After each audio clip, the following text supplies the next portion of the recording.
ছেলেটা লাফিয়ে এসে আমার মাথায় বন্দুক দেখায়। বন্দুক দেখিয়ে আমাকে বলে যে আগার মার नहीं खाना चाहता है तो उतर जा। তখন আমার গেঞ্জি আর ব্যাগ কাঁধে ছিল। বন্দুকের নল মাথায় ঠেকিয়ে ছিনিয়ে নিয়ে গেল বাইক। ভয়াবহ ডাকাতি জাতীয় সড়কে। মুখ ঢাকা অবস্থায় 3 দুষ্কৃতী হাতে আগ্নেয়াস্ত্র। নির্জন জাতীয় সড়কে বাইক নিয়ে ফিরছিলেন এক যুবক। আচমকাই একটি বাইকে চেপে তার পিছু নেয় 3 জন। কিছুটা রাস্তা ধাওয়া করার পরে আগ্নেয়াস্ত্র দেখিয়ে যুবককে থামানো হয়। মুহূর্তের মধ্যেই ভয় দেখিয়ে তার বাইক ছিনিয়ে নিয়ে চম্পট দেয় দুষ্কৃতীরা। রাতের অন্ধকারে জাতীয় সড়কের বুকে এমন দুঃসাহসিক ছিনতাইয়ের ঘটনায় তীব্র আতঙ্ক ছড়িয়েছে রানীগঞ্জে। শুক্রবার রাতে পুরুলিয়া থেকে আসানসোল হয়ে দুর্গাপুরের ইস্পাত নগরীর বাড়িতে ফিরছিলেন সঞ্জীব নায়েক। রানীগঞ্জ উড়ালপুর পার হওয়ার সময় আচমকাই একটি বাইকে থাকা 3 মুখ ঢাকা যুবক তার পিছু নেয় বলে অভিযোগ। প্রথমে বিষয়টি বুঝতে না পারলেও কিছুটা এগোতেই দুষ্কৃতীরা তার বাইকটি ঘিরে ফেলে। অভিযোগ, এরপরই আগ্নেয়াস্ত্র বের করে সঞ্জীবকে ভয় দেখানো হয়। প্রাণের ভয়ে অসহায় হয়ে পড়েন তিনি। সেই সুযোগেই তার বাইকটি নিয়ে দ্রুত পালিয়ে যায় 3 দুষ্কৃতী। গোটা ঘটনায় কার্যত স্তম্ভিত হয়ে যান সঞ্জীব। ঘটনার খবর পেয়ে রানীগঞ্জ থানার পাঞ্জাবি মোড় ফাঁড়ির পুলিশ ঘটনাস্থলে পৌঁছায়। শুরু হয় তল্লাশি ও তদন্ত। ইতিমধ্যে রানীগঞ্জ থানায় লিখিত অভিযোগ দায়ের করেছেন ওই যুবক। সঞ্জীব নায়েক বলেন, আমি মাঝে মধ্যেই ওই রাস্তা দিয়ে দুর্গাপুরে যাতায়াত করি। সেই দিনেও বাইক নিয়ে ফিরছিলাম। তখনই আমাকে আগ্নেয়াস্ত্র দেখিয়ে বাইকটি ছিনিয়ে নিয়ে পালায়। আমি খুব আতঙ্কের মধ্যে রয়েছি। আসানসোল দুর্গাপুর পুলিশ কমিশনারেটের কমিশনার ডক্টর প্রণব কুমার বলেন, একটি অভিযোগ জমা পড়েছে, আমরা তদন্ত শুরু করেছি। তো সেদিন আমি ফিরছিলাম আসানসোল থেকে। ফেরার পরে কবে ফিরছিলেন?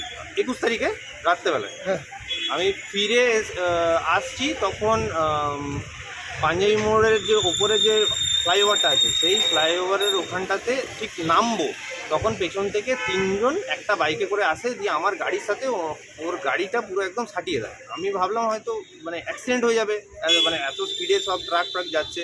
তো আমি নিজের গাড়িটাকে স্লো করি। স্লো করার পর ওনারা কী করে, আমার গাড়ির সামনে ওনার গাড়িটা দাঁড় করিয়ে দেয়। যেই দাঁড় করিয়ে দেয়, পেছন থেকে যে ছেলেটা থাকে, সেই ছেলেটা লাফিয়ে এসে আমার মাথায় বন্দুক দেখায়। বন্দুক দেখিয়ে আমাকে বলে যে আগার মার नहीं खाना चाहता है तो उतर जा। তখন আমার গেঞ্জি আর ব্যাগ কাঁধে ছিল। টেনে আমাকে গাড়ি থেকে নামায়। আমি হাত উঁচু করে দিই ওদের সামনে। দিয়ে ওরা যে মাঝখানে যে ছেলেটা বসেছিল ওদের গাড়িতে, সেই ছেলেটা আমার গাড়িটা চালায়। আর যে আমাকে বন্দুক দেখেছিল সে আমার গাড়ির পেছনে চাপে দিয়ে ওরা বেরিয়ে যায়। কাপড় বাঁধা ছিল? হ্যাঁ, মুখে কাপড় বাঁধা ছিল। ওদের মধ্যে 2 জনের হেলমেট ছিল না, একজনের হেলমেট ছিল যে চালাচ্ছিল। যখন পেছন থেকে এলো, সামনে যে চালাচ্ছিল তার হেলমেট ছিল, আর পেছনে 2 জনের হেলমেট ছিল না।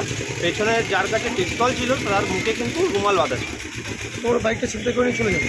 আমার বাইকটা তখন ছিনতাই করে নিয়ে চলে যায়। আমাকে আর কিছু ওরা চায়নি, না মোবাইল চেয়েছে, না টাকা পয়সা চেয়েছে। আমাকে শুধু বাইক থেকে টেনে নামিয়ে ওরা আমার গাড়িটাকে স্টার্ট করে ওরা মারধর করেছে? মারধর কিচ্ছু আমাকে করেনি। আমাকে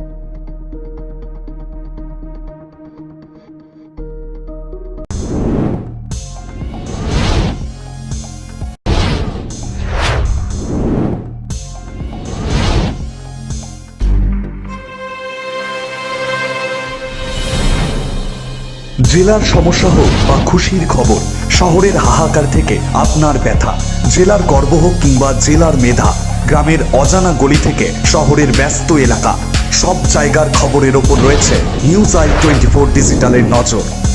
নিউজ আই 24 ডিজিটাল।